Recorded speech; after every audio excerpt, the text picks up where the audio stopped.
Welcome to the Wrestling Still Cool podcast. My name's Cam. That's Mark. Appreciate y'all joining on in. Yeah.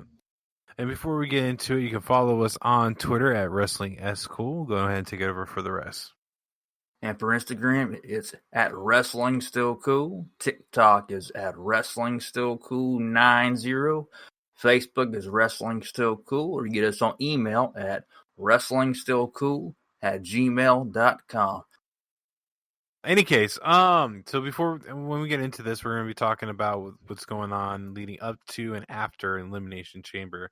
At the time of this recording, Elimination Chamber just went off the air a little bit ago. And for those of you that do follow us on Twitter, I was live tweeting throughout the whole pay-per-view about things going on, eliminations, matches, winners, things of that nature. And I don't get Bad Bunny. I saw that. Yeah, I don't. I feel like they're just using it as like publicity. Publicity, yeah. It's almost like putting the belt on David Arquette all over again.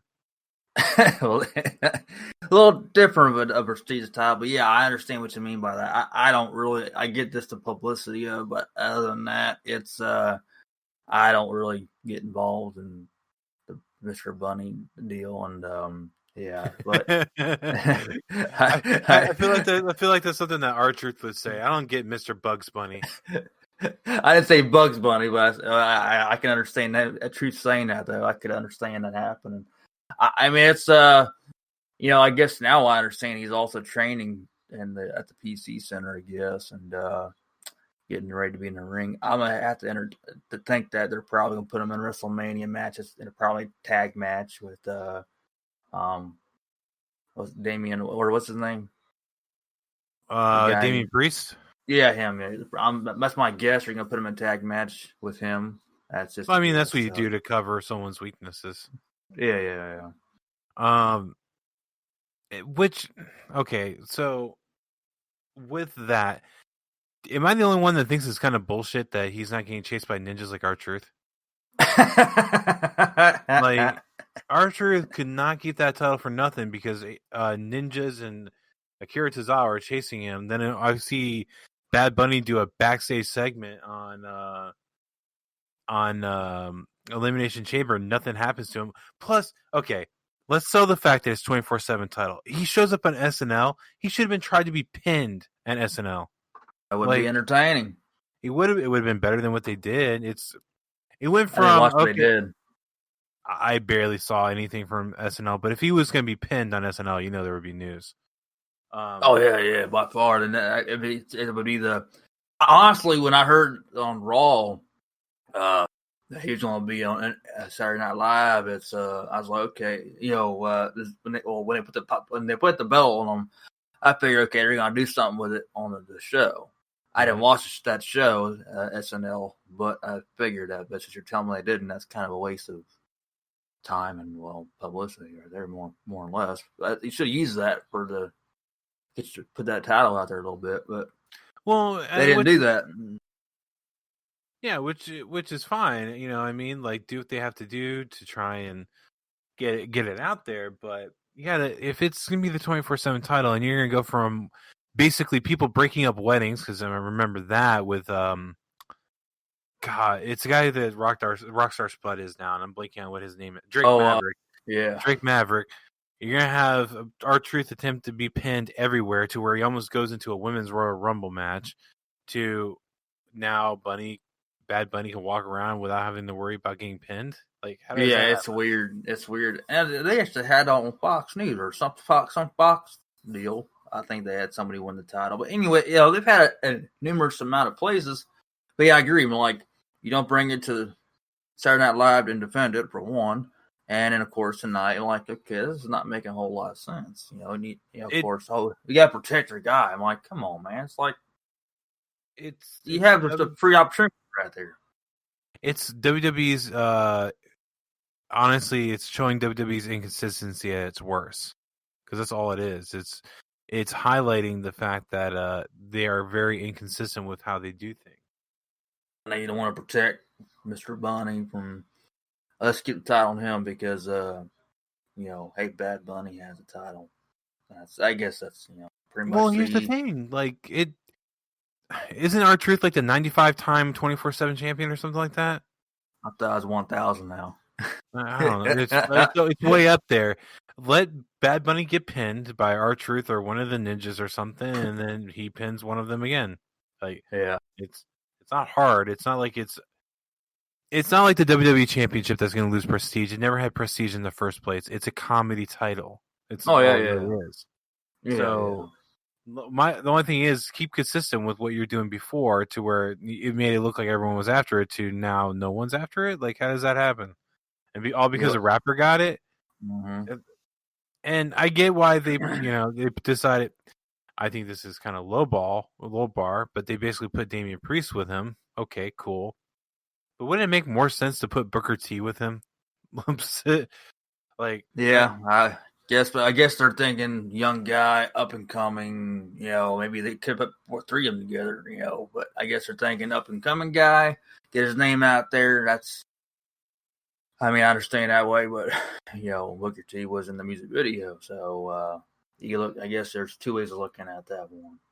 Now it could very well mean that Booker T is not clear to wrestle, or maybe even doesn't want to. But Booker T looks like he's in decent shape, and I would think pairing him up with someone like a veteran like Booker T would actually be a good thing. Be interesting thing too. What's that?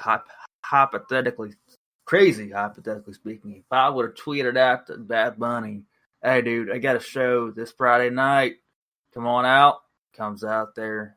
I hit him with my guitar and I pin him and become 24/7 champion. And I go to Raw. I lose it. Man, see, that would have been good thought.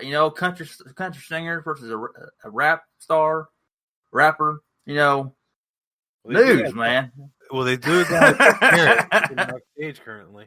See, I could be the young Jeff Jarrett. I won't do the strut and the figure 4, but it'd be kind of. I'd be interested. You got to do the strut. You got to do the strut. No, I'll do the strut. I'll do the strut. Actually, there was like a bar table at this place I was singing at, so it'd be kind of cool. Hop on there and do the strut. Have my 24/7 title. Take a picture. Make sure WWE has it posted. See, that would be cool. Country, rising country star beats rap star. The 24/7 title. Bad Bunny could have beat me back for too, or R-Truth could have hopped in there. Anyways, now, do you think he's in a feud with Elias because they're both musicians? That'd be interesting, right there. That would be cool. They can do Symphony of Destruction all over again. Maybe this one will be pretty decent, because the way that they did it last time did not work and did not make sense. It wasn't. It was fair, but it wasn't. Yeah, it was not as good as it could have been. It's weird when you do, like, when we do the retro reviews and watch old stuff and see hardcore matches, and you're just like, whatever happened to these? Why can't we do them like these anymore? No. I'm not disagreeing, but yeah. But there. Which, honestly, like in this past week of stuff, Sting takes a freaking powerbomb. I was a little bit surprised on that, and obviously, Brian Cage had to be careful, but I know they had to get one over on Sting, and as well as Darby Allin. They got the one done Darby Allin last week, but I was a little surprised. But somewhere along the way, he's got to take a bump somehow or another. But to at least have him do something. So, but I don't know. Hopefully, he'll be healthy enough to do stuff. As far as their street fight, Revolution, I don't know how they're gonna do that. I don't know if they're gonna sabotage it to where they're gonna like handcuff Sting to a chair. I don't know. There's something, or they're just gonna, it looked like they knocked him out, and there's gonna be a handicap match for a little while until Sting saves the day. I'm not. We'll find out. But that's interesting how they did the power bomb, and it's like he already has neck problems, and he's not a young buck either. No pun intended there. Yeah, apparently it was Sting's idea to take the powerbomb because he wanted to. But my main problem with it is, well, he's an older guy.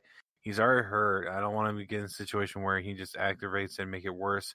And I understand they're trying to set up the whole match between the with Team Taz versus Darby Allin and Sting. But I would have probably wanted to go a different route and have Taz apply the Taz mission. Because the submission, you're not taking a bump. Taz can make it look good, but I'll also give the impression like you're actually fighting for your life. And especially if he circles back and gets the jump on Sting. It doesn't make Sting look weak. And it kind of sets up where, okay, well, maybe during this whole street fight thing, Taz might get involved. But that's how I would have done it myself. Yeah. But I understand that too. At the same point, this has got people talking about it. There's that. Oh yeah, absolutely. Yeah. I mean, you get people talking, it's good news. And I hope it delivers a revolution. It's when you get people talking, especially with the legends and Hall of Famer of Sting, that's it goes a long ways. It does, and I know Sting wanted to do more with wrestling. It's just one of those I really, really hope they take care of him. Oh yeah, by far. I think that they will. Just they gotta be careful what to do. You have to be very careful. Yeah. And I'm sure that they want to. I don't think they're set out to let's destroy the old guy. I just think it comes down to the whole, you got to be careful with him because he already has an injury. He's getting up there in age. Because I think isn't Sting about 60 at this point? So, 61. Even more so. They gotta definitely be careful with what all they do to him. Now, granted, maybe it was a situation where Sting also trusted Bryan to not hurt him. So there has to be trust. If you're not going to trust someone, it ain't going to happen. Even the storyline is not going to work. Obviously, when he signed the deal with AEW, he knew there was going to be probably some bumps, especially as an active wrestler. So he was prepared for things to be that way. So he signed a contract and he's taking the risk. So hey, it is what it is. He knows what he got himself going into, and I think it'd be fine. And they just gotta be careful. That's all there is. You gotta be very careful with him. So what do you think about this barbed wire or explosive barbed wire match that got going on with Moxley and Omega at Revolution? That was whew. So, am I wrong in thinking that this match already kind of happened like last year? Wasn't there a match just almost like this where Moxley had like a barbed wire bat and Mega had a barbed wire broom? Like, am I remembering that correctly? I think that happened in 2019 at it may happen actually no, it was Double or Nothing. Or Revolution. I forgot what pay-per-view it was a pay-per-view. Okay, I want to make sure I remember that correctly and was just not having deja vu. It wasn't the barbed wire explosive match, obviously, but there was barbed wire in the match. And but you know what I mean. Yeah. It's pretty much a similar setup. Okay. Mixed feelings about it because I get what? Oh, I said I do. Yeah, too. Yeah. Mixed feelings. I thought you said, dude. So I don't like doing things over constantly, and that's one of the things. That's actually one of my main complaints about WWE. It feels like they do the same thing over and over again. But I also can appreciate when you have two people that are made to go against each other, and I think that's where Moxley and Omega fall into. I do like the fact that the dynamic is different now because Omega was a face on their last interaction with this, and he's definitely a heel now.